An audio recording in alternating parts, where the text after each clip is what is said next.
अल्हम्दुलिल्लाहि हम्दन कसीरन कमा अमर व नशहदु अल्ला इलाहा इल्लल्लाहु वहदहु ला शरीका लह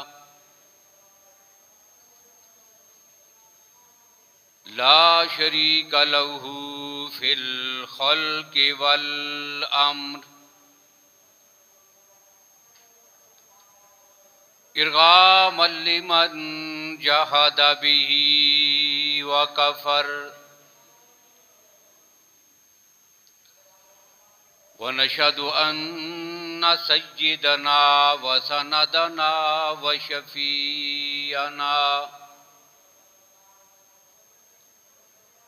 शफीअना मुहम्मदन अब्दुहु व रसूलुहु अम्मा बादु फ़अऊज़ु बिल्लाहि मिनश शैतानिर रजीम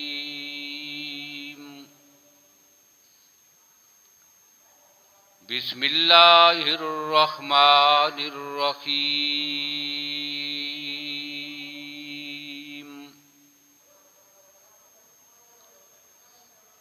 या अय्युहल्लज़ीना आमनू कुतिबा अलैकुमुस्सियाम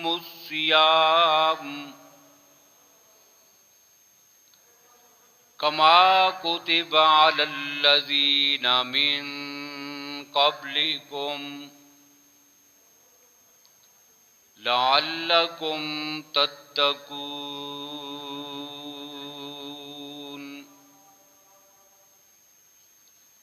सदक़ल्लाहु मौलानल अज़ीम।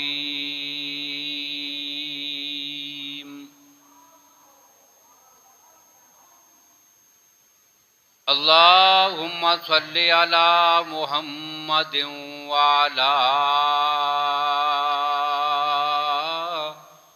आलि मुहम्मद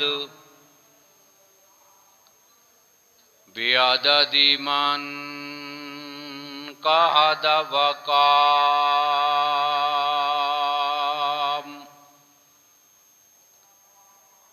व सल्लि अला मुहम्मदिन व अला आलि मुहम्मद बिअददि मन सल्ला व साम।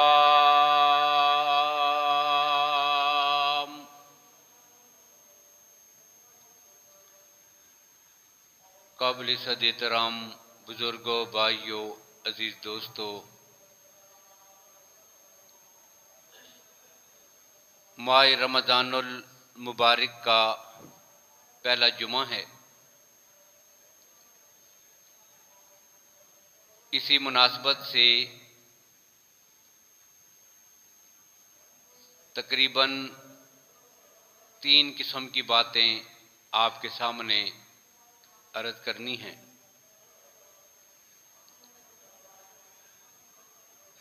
पहली बात यह है कि इस महीने में इस्लामी तारीख़ में बहुत से ऐसे वाक़यात पेश आए हैं कि जो अपनी ज़ात में बड़ी हैसियत और मुकाम रखते हैं, जिनमें यकम रमज़ान को सैयदना मरवान बिन हकम रज़ी अल्लाह ताला अन्हु की वफ़ात भी है, जिन्हें सैयदना अली अल मुर्तज़ा रज़ी अल्लाह अन्हु ने फरमाया था कि ख़ानदान कुरैश के नौजवानों का सरदार मरवान है, जो सैयदना हज़रत उस्मान रज़ी अल्लाह ताला अन्हु के दामाद हैं। और ये मरवान वो शख्सियत है कि सैयदना हज़रत मुआविया रज़ियल्लाहु अन्हु के दौरे खिलाफत राशिदा में मदीना तैयबा के गवर्नर रहे। तो यकम रमज़ान को आपका यौम वफ़ात है। 3 रमज़ानुल मुबारक को पैगंबर की लख्त जिगर, शर्मो हया का पैकर, हसनैन करीमैन की वालदा माजिदा सैयदा फातिमा ज़हरा रज़ियल्लाहु ताला अन्हा की वफ़ात भी है। फिर सैयदा खदीजा रज़ियल्लाहु ताला अन्हा की वफ़ात, फिर पैगंबर की एक और बेटी सैयदा रुकैया रज़ियल्लाहु ताला अन्हा की वफ़ात, पैगंबर के नवासे हज़रत हसन रज़ियल्लाहु ताला अन्हु की विलादत बाशहादत, फ़तह मक्का, ग़ज़वा बदर, और फिर सैयदा आयशा रज़ियल्लाहु ताला अन्हा की वफ़ात, और फिर 21 रमज़ानुल मुबारक सैयदना अली अल मुर्तज़ा रज़ियल्लाहु ताला अन्हु की शहादत। अब ये वो यादगार वाक़यात हैं कि जो इस्लाम की तारीख़ पर आज भी रोशन सितारों की तरह चमकते हैं। तो कुछ बातें रमज़ान में इंशाअल्लाह इन उन्वानात पर भी आपके सामने अर्ज़ करूँगा, और इनका भी कुछ तहारफ साथ साथ आपके सामने आएगा। दूसरी बात यह है कि इस महीने में अमूमन इस महीने के फ़ज़ाइल, रोज़ों के फ़ज़ाइल, माह रमज़ान की अहमियत, इन चीज़ों का जिक्र होता है। और तीसरी बात जो आज जिक्र करनी है वो ये है कि गुज़श्ता जुमा में इस्तक़बाल रमज़ान की मुनासबत से जो बातें मैंने अर्ज़ की थी उसमें एक बात का इजाफ़ा करना है, और ये बात हमारे रमज़ान को हमारे लिए मुफीद बनाएगी। वो बात ये है कि जहाँ दुआओं का एहतमाम हो, जहाँ पर इस महीने में इस्तग़फ़ार हो, अपने ज़ाहिर और बातन की सफाई हो,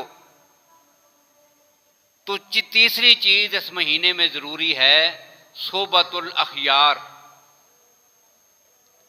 हमारी मजलिस, हमारी महफ़िल, उसका ज़्यादा वक़्त अच्छे लोगों के साथ या अच्छे कामों में बसर हो, और बुरे दोस्तों से बिल्कुलिया जो है वो हमारा इज्तनाब हो। इसको कहते हैं सोबतुल अख़यार। और नबी अकरम सल्लल्लाहु अलैहि वसल्लम ने फरमाया, अल मरु अला दीन खलीलिही फल यंजुर अहदुकुम मन युखालिल। तुम में से हर आदमी अपने दोस्त के दीन पर होता है, उसका नजरिया, उसका ईमान, उसका अकीदा, उसकी फिक्र,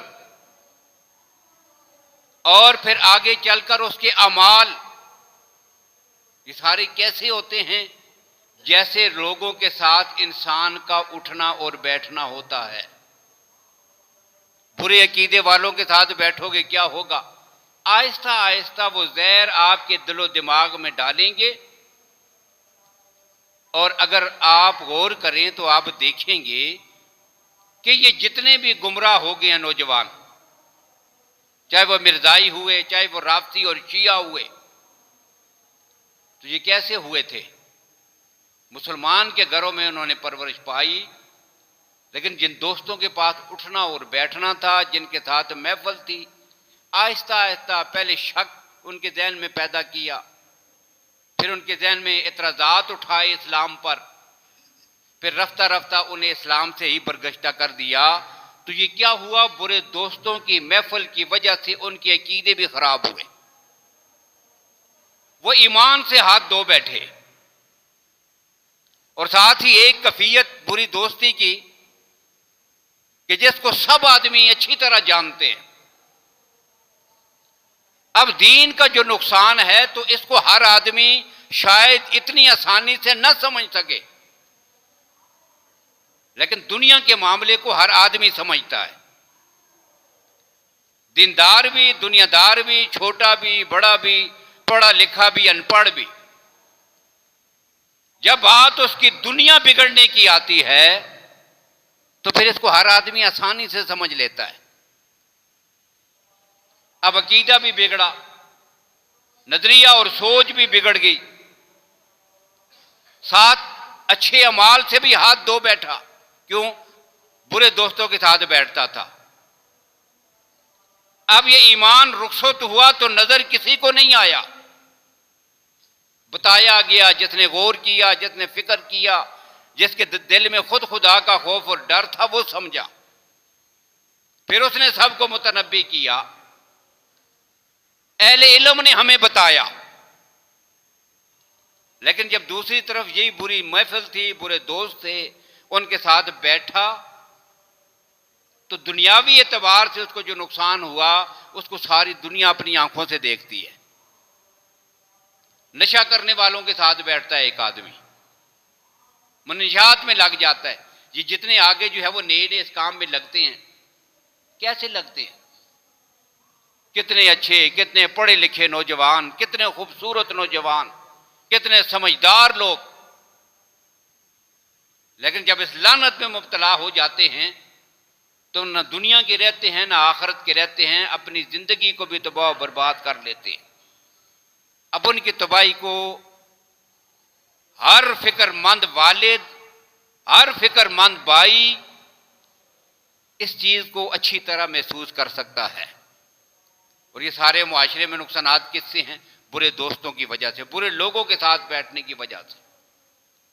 वहां से ये गंद हमारे मुआशरे में आता है, हमारी नस्लों को तबाह बर्बाद करता है। अब मैं रमजान के वाले से जो बात कह रहा हूं वो ये है कि पूरा एक महीना हमें खास तौर पर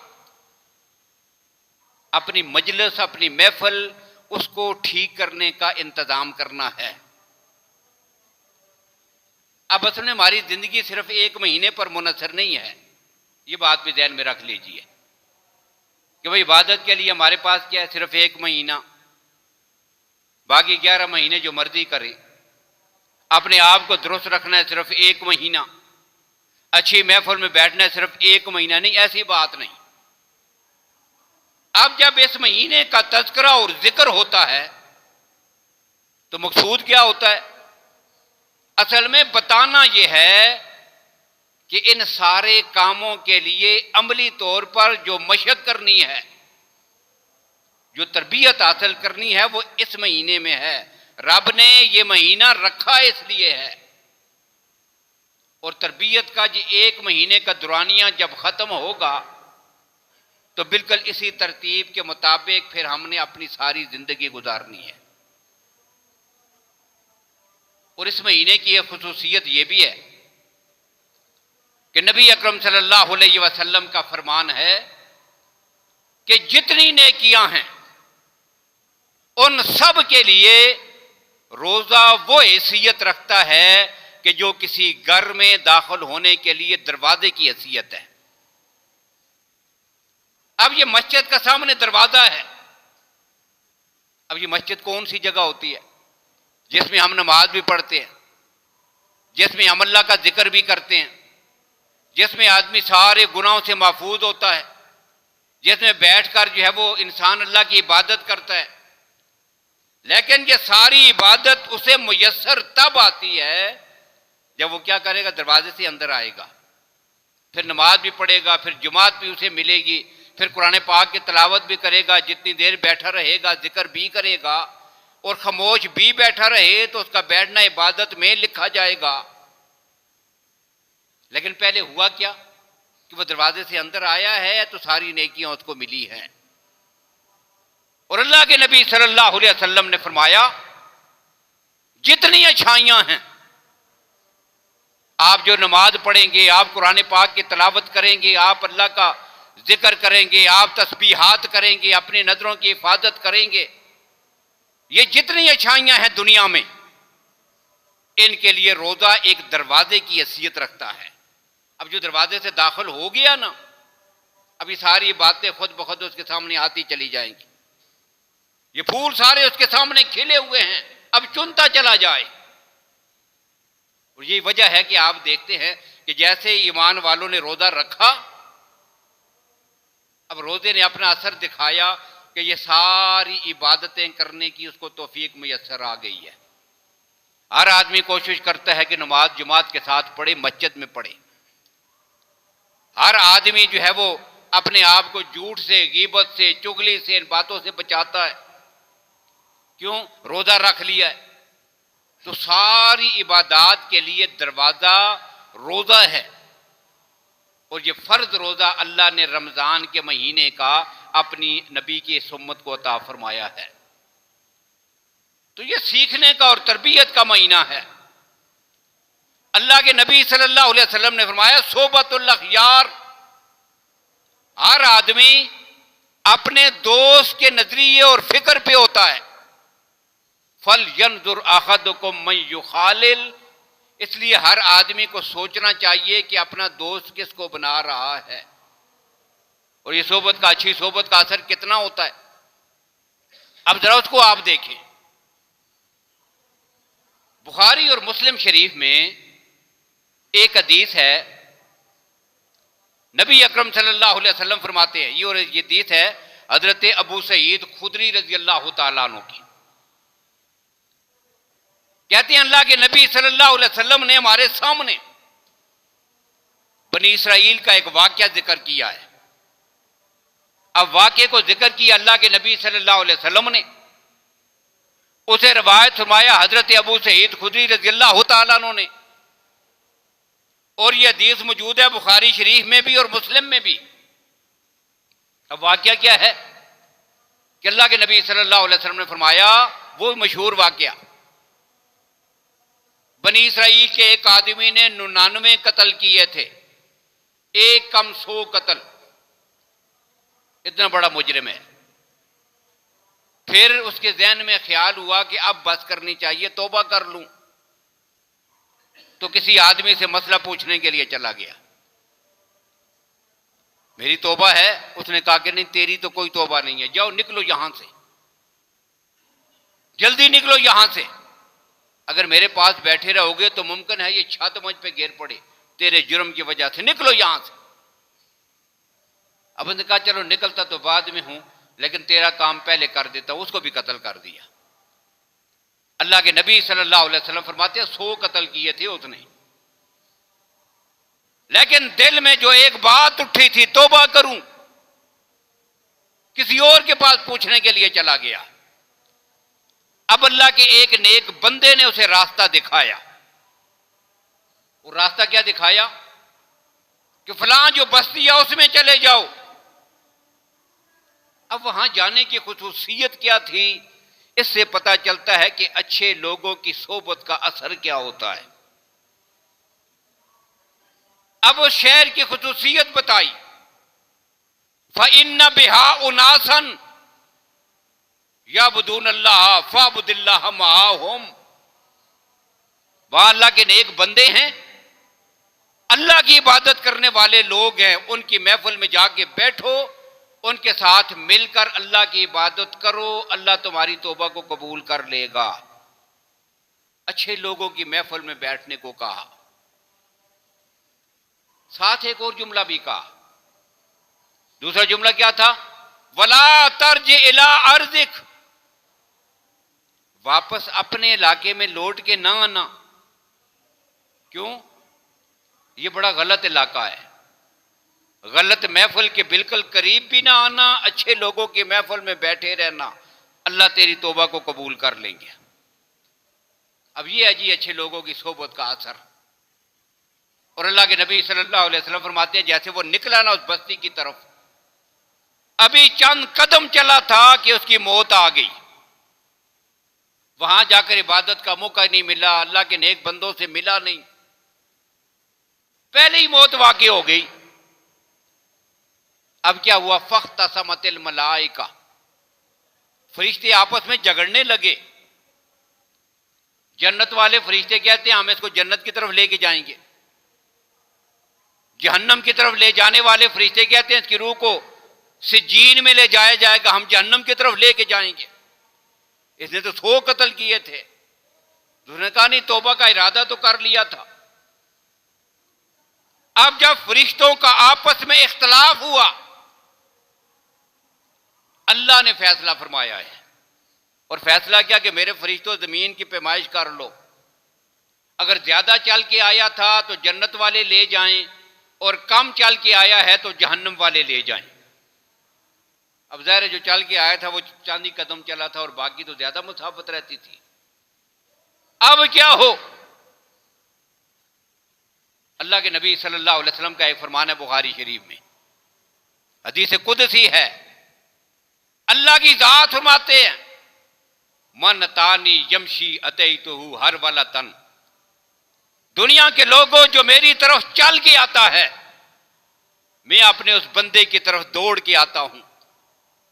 अगर वो आहिस्ता आता है मैं जल्दी में आता हूं। अब ये यहां पे भी हुआ, थोड़ी सी मुसाफत तय की थी, लेकिन जो रहती थी मुसाफत तो बड़ी ज्यादा थी। अल्लाह कहते हैं मैंने इसके चंद कदमों को कबूल कर लिया है, जमीन को हुक्म दिया। जो ज्यादा थी अल्लाह ने कहा कि सिमट जाओ, वो जमीन तंग हो गई। जो चल गया था अल्लाह ने कहा उस जमीन को खुली हो जा, अब वो ज्यादा हो गई। फरिश्तों ने जब पैमाइश की तो वो जन्नत का मुस्तहिक करार पाया है। ये क्या है? ये अच्छे लोगों की सोबत और बुरे लोगों की सोबत से बचने की वजह से हुआ। नबी अकरम सल्लल्लाहु अलैहि वसल्लम मस्जिद नबी के दरवाजे से बाहर निकल रहे थे। एक सहाबी आया, या रसूल अल्लाह क़यामत कब आएगी? अल्लाह के नबी क़यामत कब आएगी? जब उसने ये सवाल किया ना तो नबी अकरम सल्लल्लाहु अलैहि वसल्लम ने फरमाया बताओ क्या तैयारी की हुई है? लगता है बड़ी तैयारी है, इसी वजह से तुझे क़यामत आने की जल्दी है। क्यों पूछती हो क़यामत का? क्या तैयारी की है तूने? अर्ज करता है या रसूल अल्लाह मैंने क़यामत के लिए, आखिरत के लिए कोई तैयारी नहीं की, मेरे पास कोई अमल नहीं, बस सिर्फ एक ही बात है कि मैं आपकी जात से मोहब्बत करता हूं, बस आपका सहाबी हूं, आपकी सोबत में बैठने वाला हूं, आपसे मोहब्बत रखता हूं। और यह हदीस नकल फरमाई है हजरत अनस रज़ियल्लाहु ताला अन्हु। अब कहते हैं कि जैसे ही अल्लाह के नबी ने फरमाया, उसने कहा ना या रसूलल्लाह मैं आपसे मोहब्बत करता हूं, तो अल्लाह के नबी ने फरमाया फिर सुनो, अलमरु महा मन अखब्बा, क़यामत के दिन हर आदमी उसी के साथ होगा जिसके साथ उसकी मोहब्बत होगी, जिसके साथ उसकी दोस्ती है, जिसके साथ उसका ताल्लुक है, जिसके साथ उसका प्यार है, उठना बैठना है। क़यामत के दिन भी उसका हश्र उसी के साथ होगा। हज़रत अनस कहते हैं ये जुमला सुनकर मुझे इतनी खुशी हुई कि जिंदगी में इतनी खुशी किसी बात से नहीं हुई, इसलिए कि हम अपने नबी से सबसे ज्यादा बढ़कर प्यार करते थे। यह है जी सोबत। और सोबत का एक वाकया कुरान पाक ने जिक्र किया है। कहां पे? सूरह काफ में। सूरह काफ में जो अस्हाबे काफ हैं, काफ का माना गार होता है, ये सूरत है ना इसमें गार का जिक्र है कि जिसमें कुछ नौजवान जाके ठहरे थे भाग कर, मफरूर थे अपनी हुकूमत के। हुकूमत कौन सी थी? मुशरिकों की।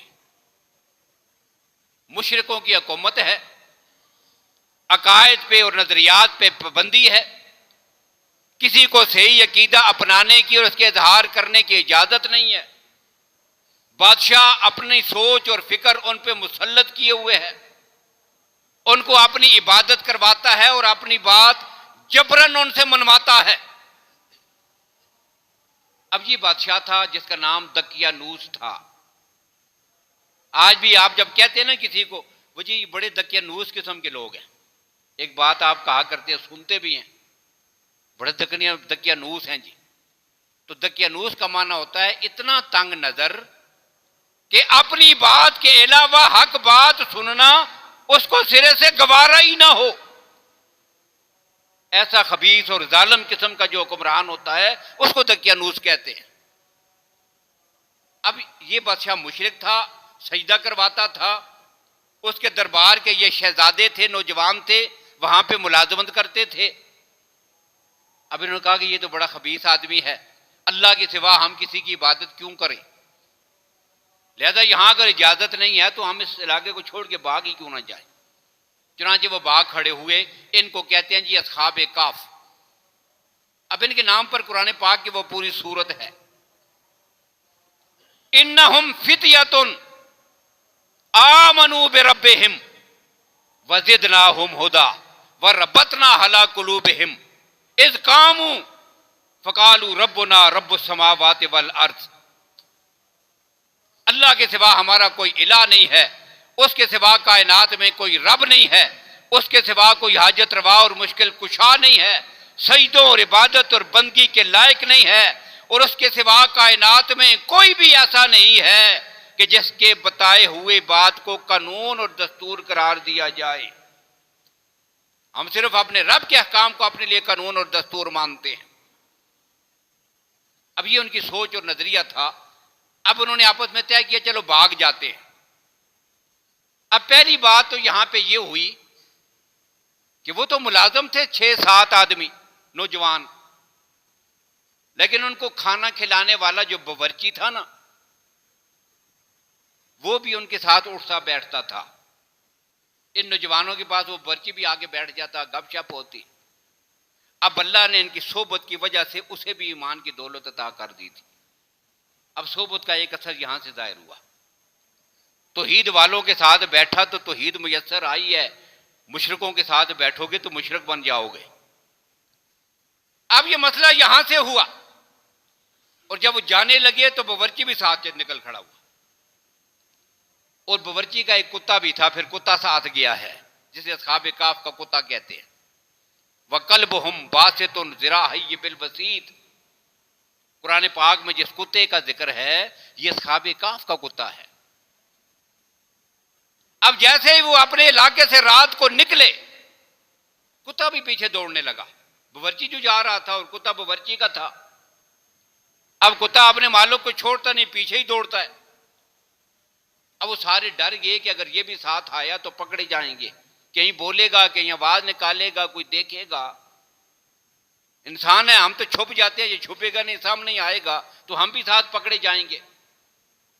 अब उन्होंने पत्थर उठा कर उस कुत्ते को मारा, लेकिन कुत्ता किसी सूरत में उनका साथ नहीं छोड़ रहा।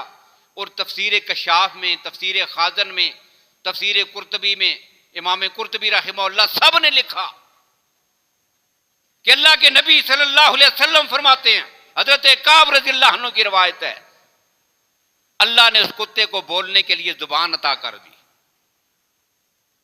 और कुत्ते ने क्या कहा, मा तुरीदूनी, क्यों मारते हो मुझे, क्या इरादा है तुम्हारा, क्यों मार रहे हो मुझे। इस बात का तुम्हें डर है कि मेरी वजह से तुम पकड़े जाओगे, तो तुम्हें डरने की कोई जरूरत नहीं है। तुम जब जाकर कहीं पे सो जाओगे ना, तो मैं तुम्हारे दरवाजे पे बैठ कर तुम्हारी चौकीदारी करूंगा। ये तमाम मुफस्सिरीन ने ये जुमले लिखे। अब उन्होंने कहा चलो इसको भी साथ ले जाते हैं। फिर गार में जा पहुंचे। अल्लाह ने अपने करम से कायनात वालों को इन औलिया की एक करामत दिखाई। गार में जाके बैठे ना तो सो गए, सारे अंदर गार में टेक लगा के बैठे हुए थे, पीछे उधर ही नींद आ गई। और कितना अरसा सोए हैं, सलासा मेतन सनीन वज़दादू तिसा, 310 साल, 3 सदियां गुजर गई, 10 साल और भी गुजर गए। अब वो सोए रहे। उनके सोने की कैफियत को रब ने कुरान में जिक्र किया। कैसे सोए हैं, अल्लाह कहते हैं तुम सो जाते हो तो थकते हो तो करवट बदल लेते हो। मेरे ये बंदे जो तौहीद का हलम लेकर गारों में आके छुप गए थे, मेरा इनके साथ ऐसा तहल्लुक हुआ कि मैंने उन्हें 300 साल के लिए सुला दिया। और जब उनको करवट बदलने की जरूरत होती थी, मैंने फरिश्तों की ड्यूटी लगा दी थी। वनुकल्लिबुहुम ज़ातल यमीन व ज़ातल शिमाल, कभी दाईं तरफ उनकी करवट बदलते, कभी बाईं तरफ करवट बदलते थे। और सिर्फ उनकी करवट ही नहीं बदलती थी, जब फरिश्ते आकर अल्लाह के वलियों की करवट बदलते थे, वही फरिश्ते आकर उस कुत्ते की करवट को भी तब्दील किया करते थे। और ये बात इमाम इब्न कसीर रहमहुल्लाह ने तफसीर कसीर में लिखी।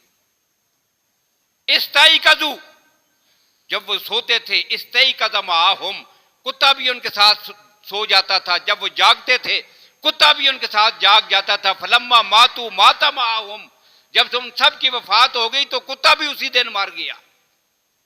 अब 300 साल तक ना उनका लिबास पुराना हुआ, ना मैला हुआ, ना उनको भूख लगी, ना उनको प्यास लगी, ना उनको थकावट हुई। रब ने इतना करम किया है, और जितना करम उस मौके पे दुनिया में उन पे हुआ, वैसा ही करम उनके साथ बैठने की वजह से रब ने कुत्ते पे किया है। अब इस वाक़े को नकल करने के बाद तमाम फुक़हा और मुफस्सिरीन ने यह बात लिखी कि दुनिया के लोगों, हमें समझ जाना चाहिए कि जब अल्लाह के नेक बंदों के साथ मोहब्बत करते हुए कुत्ते उनकी सोबत में जाके बैठे तो रब इतना नवाजता है। अगर हम इंसान होकर अपनी सोबत को दुरुस्त करें तो मेरा रब उस पर कितना करम करेगा। अब ये वो वाक़या है। अब यहां से जो बात मैंने आपके लिए कहनी है वो ये है कि आज के दौर में, इस रमजान में खास तौर पर, हम सब ने इस बात पे गौर और फिक्र करनी है कि मेरा दोस्त कैसा है और कौन है। बस ये बात समझ लेनी है, मेरा दोस्त है कौन। और जब समझ जाएंगे है कौन तो फिर देखेंगे वो है कैसा। अगर वो ठीक है तो फिर उसका साथ नहीं छोड़ना, लेकिन अगर वो निकल आया गलत तो फिर हमने आज से तहिया करना है कि कम से कम रमजान का पूरा महीना ये तरबियत कर लेनी है अपनी जात के लिए कि इस बुरे दोस्त से हमने अपनी जान छुड़ा लेनी है। अब पहली बात कि हमारा दोस्त, इस दौर का सबसे करीब तरीन का दोस्त वो कौन है। आज की जदीद दुनिया में हमारे लिए सबसे करीब तरीन का दोस्त, कि जिसके लिए हम अपनी जिंदगी के कीमती औकात में से सबसे ज्यादा वक्त खर्च करते हैं, इतना करीबी है। एक तरफ मेरे वालिद बैठे हों, इधर मेरा भाई बैठा हो, उधर मां बैठी हो, इधर बहन बैठी है, बेटी भी बैठी है। इन सब के लिए मेरे पास वक्त नहीं, उनसे मैं नहीं बोलता, उनसे बातें भी नहीं करता, फुर्सत ही नहीं। बस अपने दोस्त के साथ लगा हुआ हूं। दफ्तर में हम बैठे हुए 15 आदमी 20 आदमी एक जगह एक कमरे में, कोई किसी से बात नहीं कर रहा। क्या कर रहे हैं? बस मोबाइल हाथ में पकड़ा हुआ, सारे अपने अपने मोबाइल में खेल रहे। एक जमाना था कि 2-4 दोस्त इकट्ठे होते थे और बैठकर जो है वो आपस की कोई गपशप होती थी। कहीं निकल गए, कहीं बैठ गए, किसी चौक में आ गए, किसी दुकान पर, किसी बैठक में, किसी घर में, किसी छत पर। चलो जी, आधा घंटा 1 घंटा हम बैठे, आपस की गपशप है, कभी हफ्ते में, कभी 10 दिन में, कभी 2 दिन में। अब अगर 50 आदमी भी एक महफिल में बैठा है, कोई किसी से बात नहीं कर रहा, कितने सारे अपने दोस्त के साथ। और दोस्त से वक्त का सबसे करीब तरीन का हमारा दोस्त हमारा मोबाइल है। इसके सिवा हमारी किसी के साथ कोई दोस्ती नहीं। हमारी 24 घंटे में से आप देख ले, गौर करें, जिनके पास भी ये टच मोबाइल है ना, तो अपने इन 24 घंटे में से सबसे ज्यादा वक्त हम इसको देते हैं। दुआ में बैठे हुए हैं तज़ियत के लिए, किसी शादी में गए हुए हैं, किसी दफ्तर में हैं, किसी काम के लिए हैं, कहीं भी बैठे हैं, घर में बैठे हैं, बच्चों से बातें नहीं, बीवी से बातें नहीं, वालिद से बातें नहीं, वालदा से भी कोई बात नहीं, बस इसी में लगे हुए हैं। कोई बात पूछता भी है तो आधा सा बस हाँ हूं करके वो 3-3 बार पूछता है, हमें समझ ही नहीं आती, फिर आखिर में हाँ या ना करके बस फिर उसी में लग जाते हैं। अब ये तो हुआ हमारा दोस्त, लेकिन ये दोस्त है कैसा? अगर ये हमें अल्लाह के करीब कर रहा है तो फिर बड़ा जबरदस्त है, फिर इसे नहीं छोड़ना, ना रमजान में ना गैर रमजान में। लेकिन अगर ये हमारे दीन और दुनिया को दोनों को तबाह बर्बाद कर रहा है तो फिर कम से कम और नहीं तो रमजान में तो हमें इसको छोड़े ना। अब इसने दीन के हवाले से हमें कितना तबाह बर्बाद किया है। इस वक्त पूरी दुनिया का कुफर सबसे ज्यादा अपने कुफरिया नजरियात का प्रचार इसी के जरिए कर रहा है पूरी दुनिया में, इंसानी नस्लों तक। सारे नौजवान, उनकी अकल, उनकी फिक्र, उनकी सोच, उनका अकीदा और उनका नजरिया, कोई किसी मिर्जे खबीस के पीछे चल रहा है, कोई किसी रावसी के पीछे चल रहा है, कोई कादियानियों की बातों में आ रहे हैं, कोई नए नए फिरके पैदा हो रहे हैं। ये सारे कहां से हमें पता चलते हैं? और फिर अपने तमाम मसाइल, दूसरा तीसरा सब कुछ हम दीन सीख रहे हैं किससे? मोबाइल से। अब इस तरह उसने हमारे दीन के लिहाज से हमें तबाह बर्बाद किया है। और फिर कोई मोबाइल ऐसा नहीं, टच मोबाइल, जब आप कोई भी चीज खोलेंगे, आप अगर चाहें या ना चाहें, दुनिया जहान का सारा गंद आपके मोबाइल की स्क्रीन पे आएगा। फहाशी, बेहयाई, हुरियानी, मुआशरे में जितनी बदमनी है, फितना है, फसाद है, कत्ल गारत गरी है, इन सब के पीछे वो सारी चीजें हैं जो आज हमारी नौजवान नस्ल इसको सीख रही है।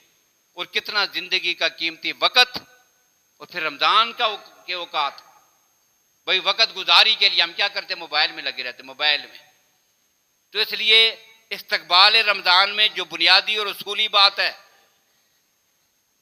वो ये है कि रमजान के महीने में बिल्कुलिया जो है हमने इस चीज को छुट्टी करा देनी है।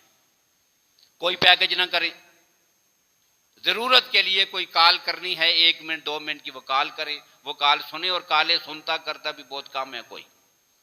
बाकी फजूलियात में लगे रहते हैं सारा सारा दिन, कई घंटे इस पर लग जाते हैं। बिल्कुल तो इन चीजों में अपने औकात को जाया ना करें, अच्छी सोबत रखें, मस्जिद में आए। अल्लाह के नेक बंदे ने जो कहा था ना, वला तर्ज इला अर्ज़िक, अपनी जमीन अपने घर की तरफ लौट के वापस न जाना, फ़इन्नहा अर्ज़ु सूइन, बड़ी गंदी जगह है। तो मस्जिद के मुकाबले में बाहर का सारा माहौल बड़ी गंदी जगह है।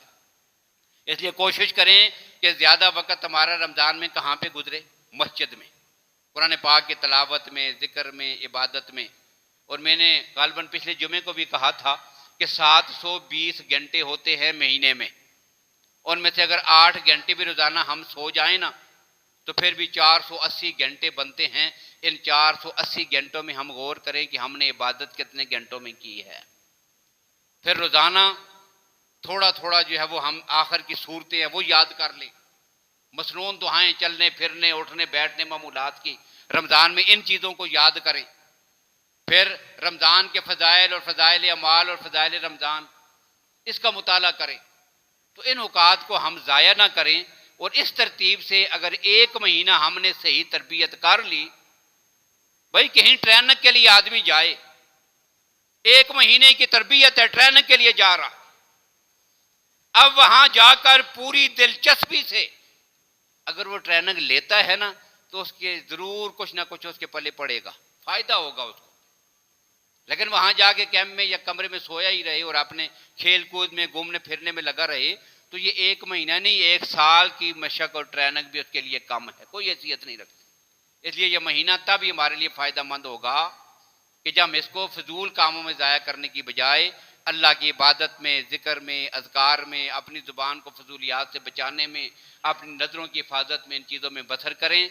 अल्लाह ताला हम सब को अमल करने की तौफीक नसीब फरमाए, इस महीने की कदर करने की और कमा हक़ को हुए इसमें इबादत करने की तौफीक नसीब फरमाए। बाकी फ़ज़ाइल और ये मुक़द्दस शख्सियात जो इनका तारुफ़ ये आइंदा जुम्मों में आपके सामने इसी तफसील से आता रहेगा। अल्लाह ताला अमल करने की तौफीक नसीब फरमाए।